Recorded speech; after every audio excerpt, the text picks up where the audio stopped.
Este es un vídeo complicado y seguro que va a causar mucha polémica, pero no por ello vamos a dejar de hacerlo. Por favor, mira el vídeo hasta el final antes de hacer cualquier comentario, que seguro que los habrá, además con los tópicos de siempre. Pero de alguna manera trataré de desmitificar y poner en orden pues muchas de las cosas que se suelen decir por ahí y que no siempre son ciertas.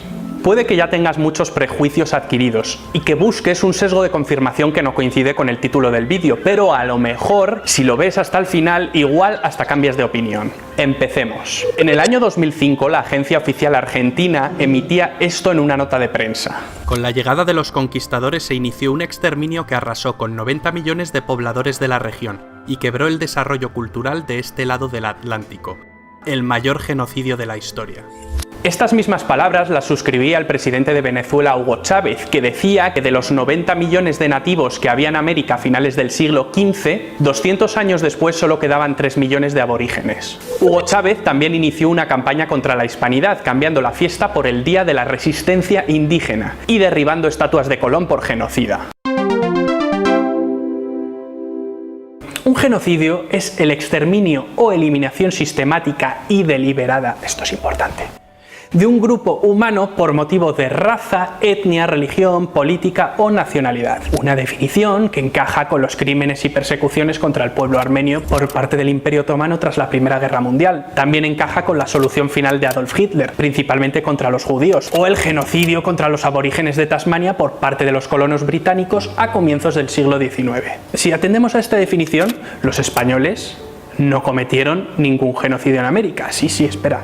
Te lo voy a explicar. Y aunque esta frase de que cometieron un genocidio es muy repetida, que la pronuncia está faltando a la verdad de los hechos. Bien, pues no sabemos si de manera deliberada o por desconocimiento. ¿Cómo? Sí, pero es que esto contradice la cifra de los 90 millones de muertos. Vale, sí, pero es que esa cifra es falsa. Para empezar, hay que hacer un cálculo de cuántas personas había en todo el continente americano a la llegada de los españoles en 1492. Vaya por delante que esto es bastante complicado. Hay quien habla de 2 millones, hay quien habla de 5, pero aquí las cifras más rigurosas las dio un filólogo venezolano que estudió bien el tema, Ángel Rosenblatt. Según Rosenblatt, la población indígena en América antes de 1492 era de unos 13 millones de habitantes, representando el 100% de la población. Nada que ver, por cierto, con los 90 millones de los que hablaba Chávez. Pero sigamos, con las cifras de Rosenblatt, en 1570, casi 80 años después, la población indígena se había reducido a 11 millones y ya solo conformaba el 96% de la población. El 4% restante, claro, eran españoles y mestizos. 80 años después, en 1650, la población indígena era ya solo del 80%. Así podemos llegar a 1940, donde la población indígena es de un 6%. Sin embargo, vemos que ha crecido hasta los 16 millones. Es decir, a día de hoy hay más indígenas que los que había a la llegada de los españoles. Curioso, ¿no? Pero por indígenas nos estamos quitando a los mestizos.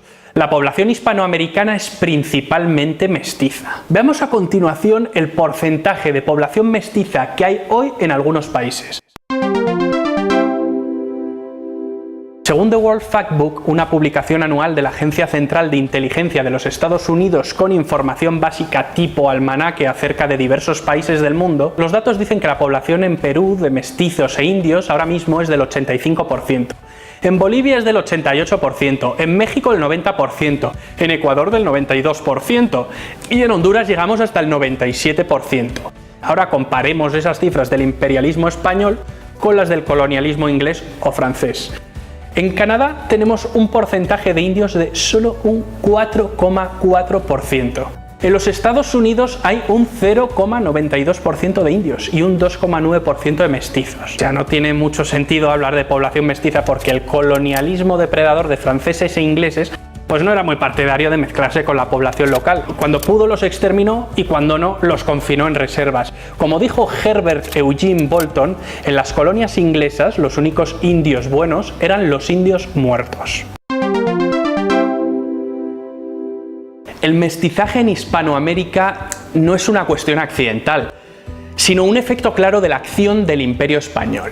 La expansión imperial fue de carácter incluyente. No hubo destrucción de culturas, como mucho un proceso de aculturación. Lo que se procuró fue el mestizaje y la evangelización, y no el exterminio y la diferenciación. El objetivo de la corona española no fue establecer en el continente americano meras factorías para extraer recursos al modo británico. El objetivo principal de los españoles fue implantar en aquellas tierras todo su bagaje cultural, religioso y tecnológico. Ganadería, agricultura, música, idioma, urbanismo, arte, industria, tecnología, costumbres, fiestas. El mestizaje no fue solo biológico, sino también cultural, un enriquecedor trasvase cultural de ida y vuelta. No hay más que ver, por ejemplo, las bellas fachadas barrocas de las iglesias hispano-coloniales, con esos maravillosos motivos precolombinos.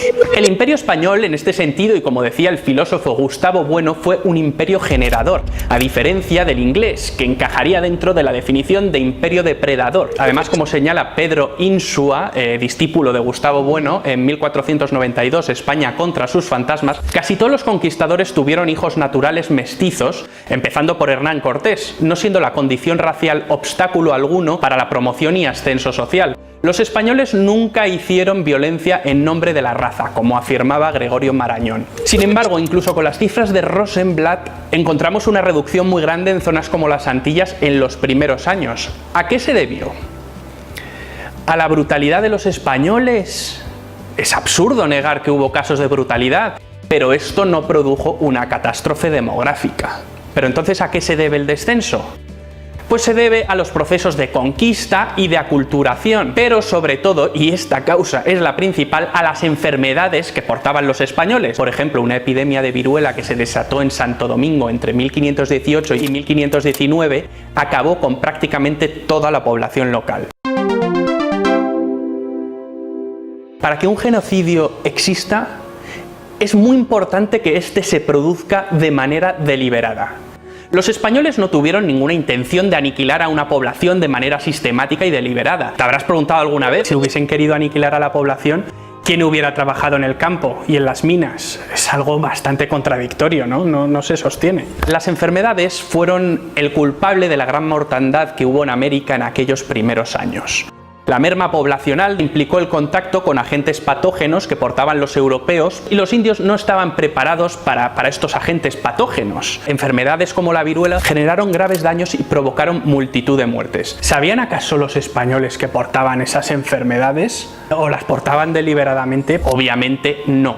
Es más, es algo que preocupó bastante. De hecho, a principios del siglo XIX, España organizó la primera gran expedición humanitaria de la historia, conocida como la Real Expedición Filantrópica de la Vacuna o Expedición Balmis, por el nombre del médico que estuvo al mando del viaje. En esta gran gesta se llevó con éxito la vacuna de la viruela a todos los confines del imperio, transportando las cepas en cobayas humanas, concretamente niños huérfanos que fueron los auténticos héroes de la expedición. El propio inventor de la vacuna de la viruela, el médico inglés Edward Jenner, dijo sobre la expedición: "No imagino que los anales de la historia hayan aportado un ejemplo de filantropía tan noble y tan extenso como este". La legislación se esforzó por asegurar la condición libre del indio como humano y garantizar su protección. María Elvira Rocabarea dice: "Las únicas leyes de protección de las poblaciones indígenas que ha habido en América son las leyes que los españoles escribieron". Y además añade: "Las poblaciones indígenas de América se quedaron sin protección legal cuando el imperio se desmembró". Cuando los reyes católicos recibieron a Cristóbal Colón, tras su primer viaje, este trajo consigo varios nativos americanos. Su intención era que aprendiesen la lengua y esclavizarlos. Pero la reina Isabel les acabaría poniendo en libertad. En 1503 se autorizó la traída de indios a Castilla, siempre que esta acción fuese voluntaria y sin coacción. La esclavitud de indios estuvo totalmente prohibida. Otro error muy común es pensar que la Inquisición tuvo algo que hacer ahí en América contra el indígena. Bueno, esto es otro mito que no es verdad. Los reyes católicos habían recibido la misión por parte del Papa de evangelizar aquellos territorios. Enterados de los métodos de Colón, quien fue acusado de tortura y tiranía, le quitaron la potestad de gobernar y le apresaron y le devolvieron de vuelta a España. Desde este momento los monarcas prestarán mucha atención a la conquista de las nuevas tierras y al trato de los indios, como bien dejó escrito la reina Isabel en su testamento, y ya había expresado con anterioridad muchas otras veces. Non consientan e den lugar que los indios vecinos e moradores en las dichas indias e tierra firme, ganádase por ganar, reciban agravio alguno en sus personas e bienes, mas mando que sea bien e justamente tratados. Fernando el Católico, ya viudo de Isabel, promulga entonces las leyes de Burgos en 1512 para asegurar la protección de los indios. Sin embargo, todo al principio resultó algo caótico, puesto que el control de la corona en las lejanas tierras no era efectivo, lo que provocó abusos por parte de algunos españoles recién llegados al continente. A pesar de ello, la disposición de la corona y de gran parte de los consejeros y juristas era buscar la mejor forma de administrar aquellas tierras. Así pues, su sucesor, Carlos I, asumió las políticas que iniciaron sus abuelos en las Indias. En esta época de grandes transformaciones y cambios, teólogos y juristas comenzaron a dar importancia al modo en el que se estaba llevando a cabo la conquista. Los segundos, encabezados por el sacerdote Ginés de Sepúlveda, tomaron las teorías de Aristóteles respecto a las conquistas de nuevos territorios, que decían que como civilización superior los españoles debían dominar y tutelar a los indios hasta que estuvieran a su altura. Los teólogos se reunieron al calor de las ideas de la Escuela de Salamanca, representadas por las teorías de otro sacerdote, Francisco de Vitoria, dominico. Hablar de Francisco de Vitoria es hablar del germen de lo que hoy son los derechos humanos.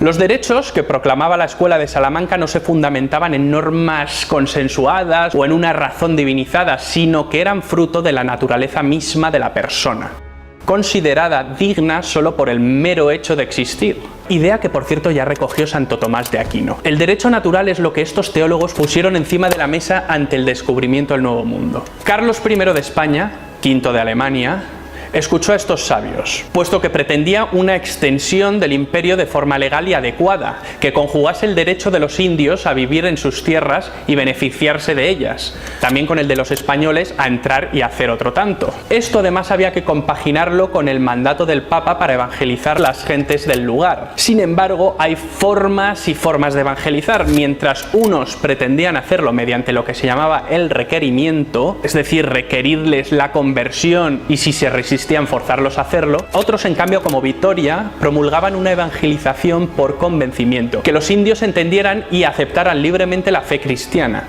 Gracias a esta necesidad de convencer, que suponía acercarse a las costumbres y lenguas de las gentes del lugar, tenemos importantes gramáticas de los idiomas autóctonos, que han servido por supuesto para su conservación. Las encomiendas, sin embargo, siempre fueron un obstáculo que costó resolver.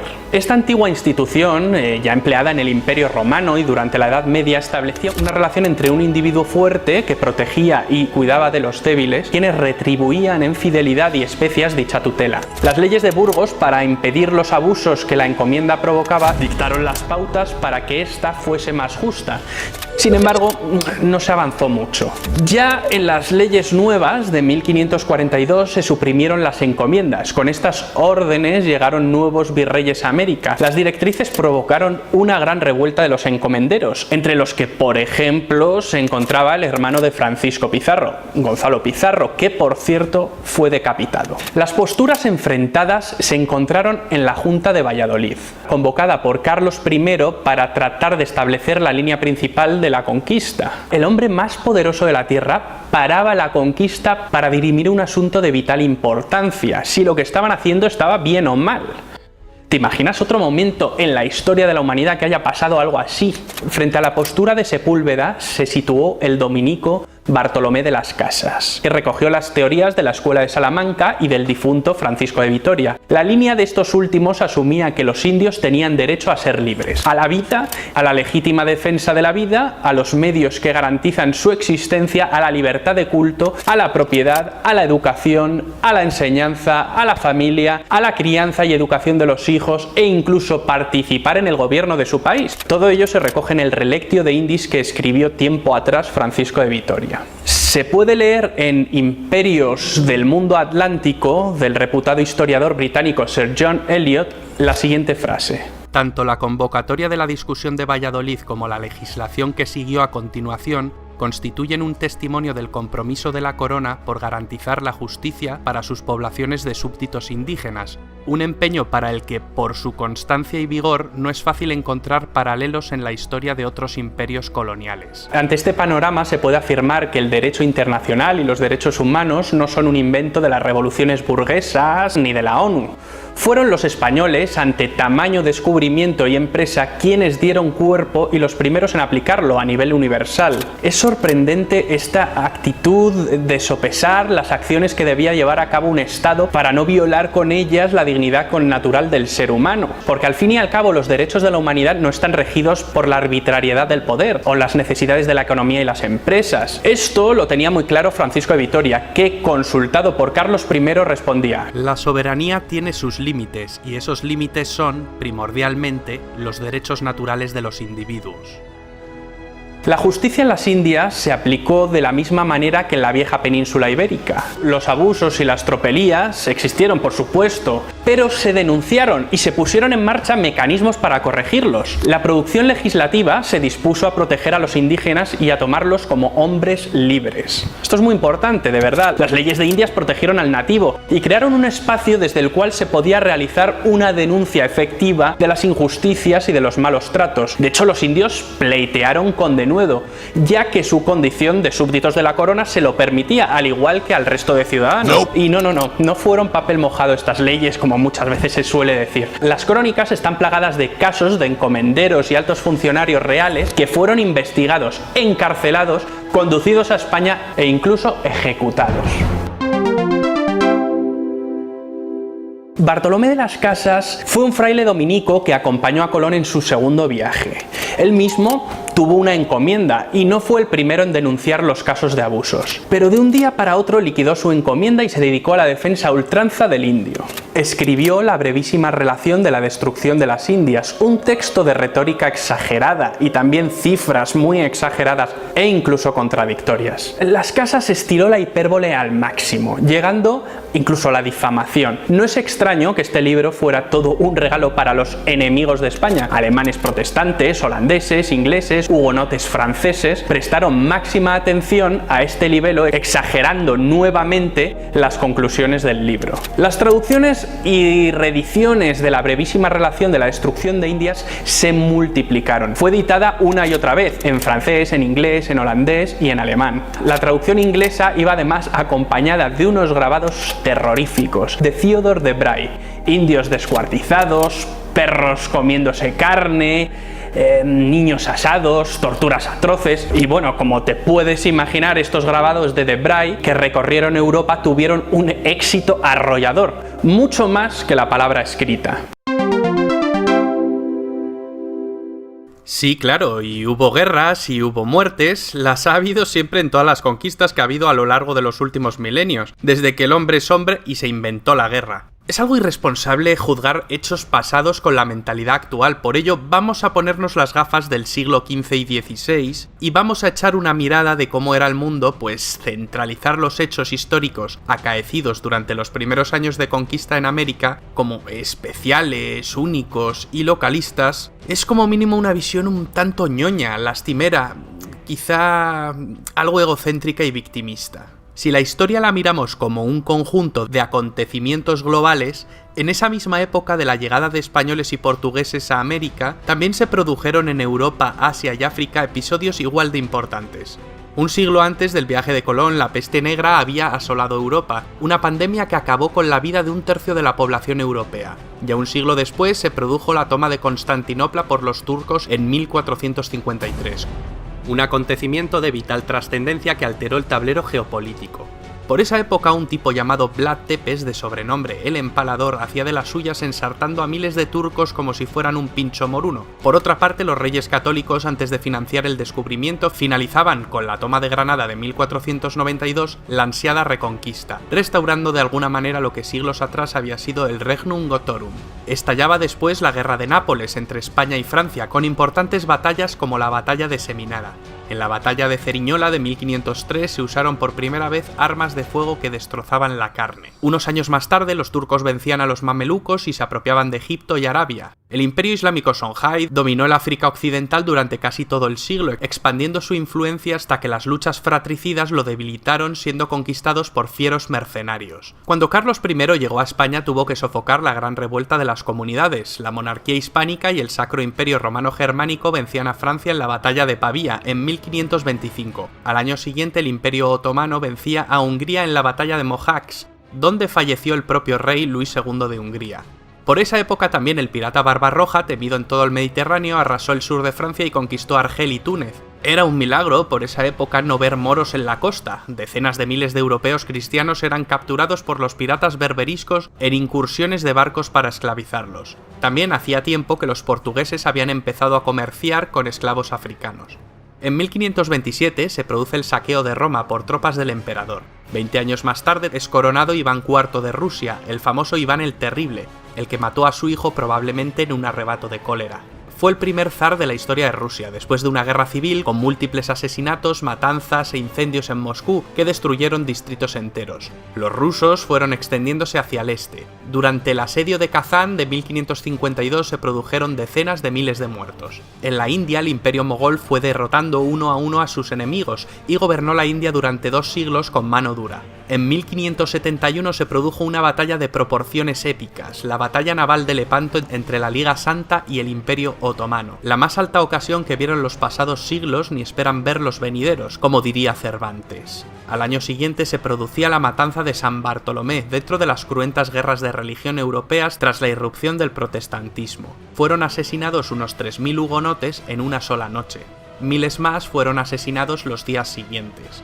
Por otro lado, los españoles seguían muy preocupados con la guerra anglo-española, incluso en el Pacífico, dando batalla a piratas y samuráis en Cagayán, Filipinas, pero sobre todo se desangraba con la costosa e inacabable Guerra de Flandes, llena de jornadas bélicas.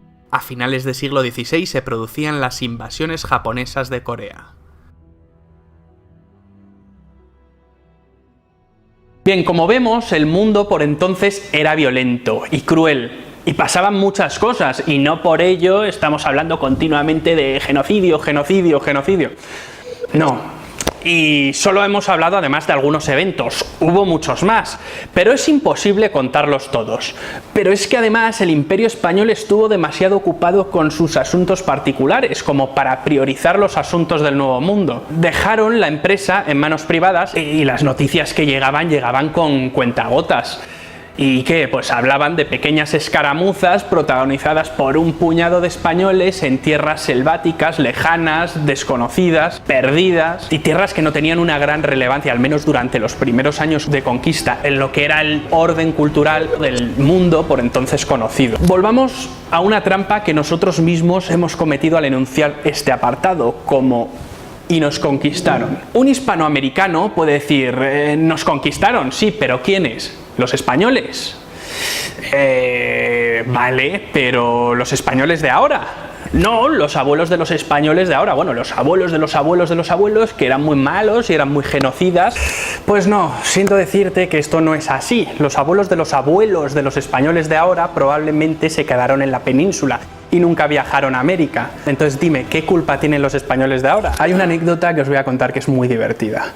Una vez en México, un periodista mexicano le preguntó a Arturo Pérez Reverte si no tenía remordimientos por ser español y genocida.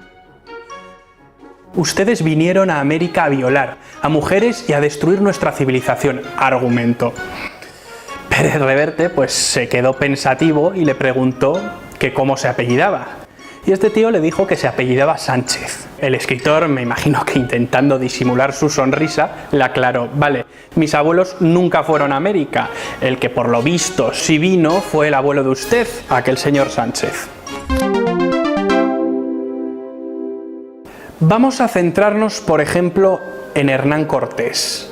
Cuando Hernán Cortés llegó a la fascinante ciudad de Tenochtitlán con 400 hombres, se encontró con una tiranía que exigía como tributo anual miles de almas para ser sacrificadas. El obispo Zumárraga escribió una carta en la que afirmaba que morían 20.000 personas al año, esto solo en la capital. Además, todos los testimonios de la época afirman que los sacrificios humanos masivos existieron, pero es que hemos encontrado las pruebas arqueológicas. Los sacrificios no fueron exclusivos del Imperio Mexica. Otros pueblos que no llegaron al nivel civilizatorio mexica también practicaban sacrificios rituales de niños, como los chipsas de la zona actual de Venezuela y Colombia, y más al sur nos encontramos con el Imperio Incaico. Los incas no practicaban habitualmente sacrificios, pero hay estudios arqueológicos recientes que, bueno, que no dicen lo mismo, que señalan que sí los hubo y además con cierta periodicidad. Además, muchos de estos pueblos practicaban el canibalismo. Estas prácticas desmienten el mito del buen salvaje, es decir, pueblos precolombinos viviendo en una especie de Arcadia feliz. Pues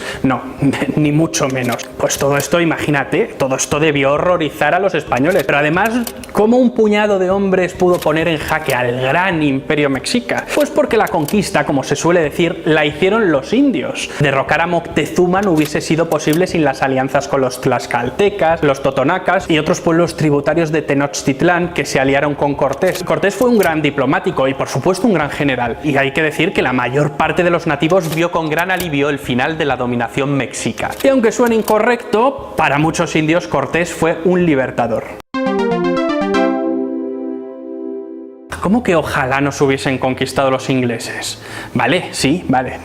Pero entonces, si a tus antepasados les hubiesen conquistado los ingleses, les habrían aniquilado, ¿no?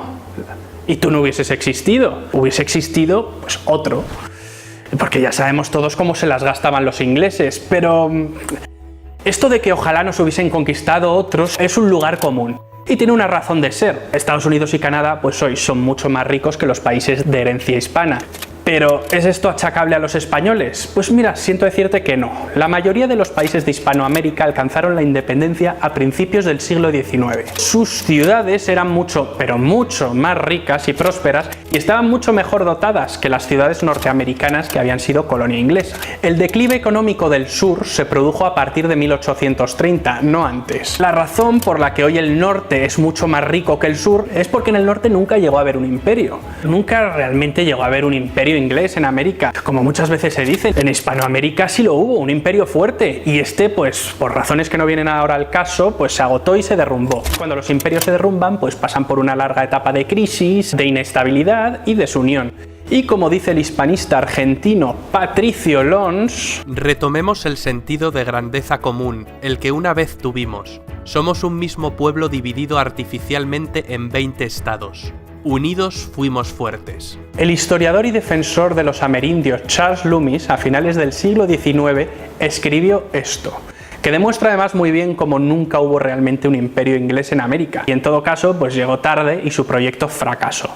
España, después de descubrir las Américas en poco más de 100 años de incesante exploración y conquista, había logrado arraigar y estaba civilizando. Había construido en el Nuevo Mundo centenares de ciudades, cuyos extremos distaban más de 5.000 millas, con todas las ventajas de la civilización que entonces se conocían, y 2 ciudades, en lo que es ahora los Estados Unidos, habiendo penetrado los españoles en 20 de dichos estados. Francia había hecho unas pocas cautelosas expediciones, que no produjeron ningún fruto, y Portugal había fundado unas cuantas poblaciones de poca importancia en la América del Sur. Inglaterra había permanecido durante todo el siglo en una magistral inacción, y entre el Cabo de Hornos y el Polo Norte no había ni una mala casuca inglesa, ni un solo hijo de Inglaterra. Los prófugos ingleses del Mayflower alcanzaron América en 1620, fundando una colonia. Poco a poco irían asomando los ingleses sus proas. Para cuando se produjo la rebelión de las 13 colonias, Filadelfia tenía 28.000 habitantes. Boston unos 17.000, México en 1800 tenía 140.000 habitantes y Lima, Bogotá y La Habana superaban los 100.000. para que veáis un poco la diferencia, ¿eh? Ya hemos dicho que el imperio inglés fue un imperio depredador, no se mezcló con la población local. A los nativos los apartaron, los mataron y los expulsaron más allá del río Mississippi. El interés de los ingleses en América era mercantil. Declara colonias a sus posesiones con el fin de explotarlas sin establecer ninguna estructura administrativa. Pero como explica Borja Cardelús, director de Civilización Hispánica, España traslada toda una estructura de Estado. Llama provincias a sus posesiones y crea una compleja estructura administrativa de virreinatos, gobernaciones, capitanías, cabildos.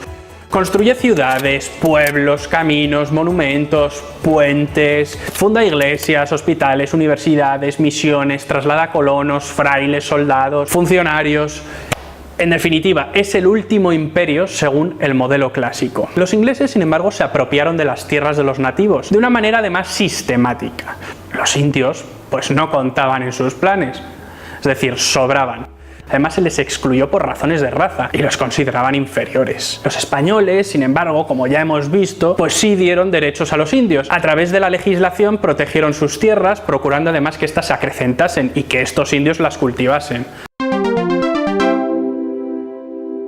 Los españoles que llegaron a América pues se aliaron con una mayoría de nativos e hicieron la guerra. Sí, cometieron abusos, nada raro para la época, de hecho tampoco es muy raro para el mundo en el que vivimos hoy en día, que sigue teniendo sus injusticias, sus crueldades, y pues no es un mundo perfecto. Pero no me negarán el empeño que puso la corona en algunas de sus empresas, como en la de dar protección a los nativos o en la de construir un legado mestizo. Pues todas estas cosas yo creo que son dignas de admiración, y este legado no murió con la emancipación de Hispanoamérica. Este legado perdura y se llama hispanidad. Y creo que es responsabilidad de todos proteger y conservar esa herencia. Tendamos puentes y no muros entre ambos lados del Atlántico, porque es que somos hermanos y juntos somos más fuertes. Sé que algunos me vais a poner a caer de un burro en los comentarios, pero por favor, intentad usar argumentos serios, además, y no me pongáis citas de Eduardo Galeano, que para quien no lo sepa, este escritor al final de su vida renegó de lo que había escrito en su libro Las venas abiertas de América Latina. El escritor uruguayo llegó a confesar que jamás leería nuevamente su libro más exitoso. Esto son palabras de Galeano, para que veáis. No sería capaz de leerlo de nuevo. Caería desmayado. Para mí esa prosa de la izquierda tradicional es aburridísima. Mi físico no aguantaría. Sería ingresado al hospital. Y además declaró que en la época en la que lo escribió pues no tenía la formación suficiente para aquella magna tarea que se propuso. Un saludo y hasta la próxima. El 12 de octubre descubrió el Nuevo Mundo Cristóbal Colón. Ese acontecimiento conmovió profundamente a Europa, dando a Colón la Alicia, ¿quieres poner atención a tu clase de historia? ¡Ay, qué aburrido! ¿Cómo puedo poner atención si ese libro no tiene dibujos? ¿Aburrido? ¿Dibujos? Pues ha llegado la historia de España como nunca te la habían contado. Un libro de Academia Play, el canal de YouTube de historia con mayor número de suscriptores del mundo. Sus seguidores entre todas las redes sociales se cuentan en millones. En este libro de 100 capítulos hay dibujos para dar y tomar. Más de 600 ilustraciones a todo color. ¿Siempre se te ha hecho aburrida la historia de España? Pues eso es porque nadie te la ha contado como es debido. La historia de España es apasionante. Un libro perfecto para iniciados y para no tan iniciados. Un libro que desmitifica muchos tópicos de la leyenda negra. Un libro para amar la historia de tu país. Un libro para repasar, para divertirse o para aprobar la EBAU. Además, algunos capítulos incluyen códigos QR que te llevan a algunos vídeos del canal de Academia Play que amplían la información. ¿A qué esperas para hacerte con la historia de España como nunca te la habían contado? Haz de tu experiencia de aprendizaje algo épico.